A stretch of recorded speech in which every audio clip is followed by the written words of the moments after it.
So hello mga kachoy, mayong butag nyo tanan. Ito adlaw na ako diri sa Alcoy, Cebu. Akong gibisita ang pinakasikat diri na hayop sa Alcoy, Cebu. Gipangalan kani siya og Siloy sa Alcoy, Manaloy.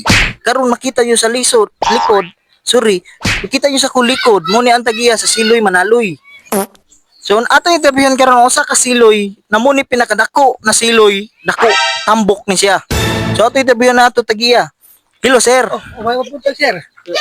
Hello sir, mo ni ang pinakadakong siloy diri sa Alcoy no? Dako na siya sa itikap medical po sa bawo siya sa bigkas sa mga rekop o among likod among gikuan pagkaon. Okay, siloy. Okay. So mo din ni mga kachoy ang atong siloy karon.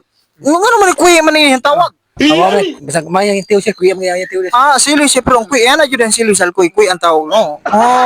So pero mo kuan ni siya og ganang singala ni masayo ni siloy pod. Okay na. Sige kuno, siloy, sayaw kuno be. Sige.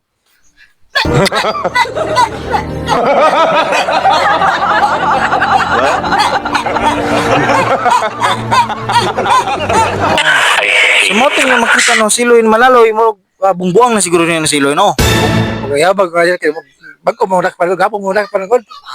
Okay. So bungbuang din yung siloy sa Alcoy. So mo na kumabit niya mga 311 siloy na Manaloy sa Alcoy.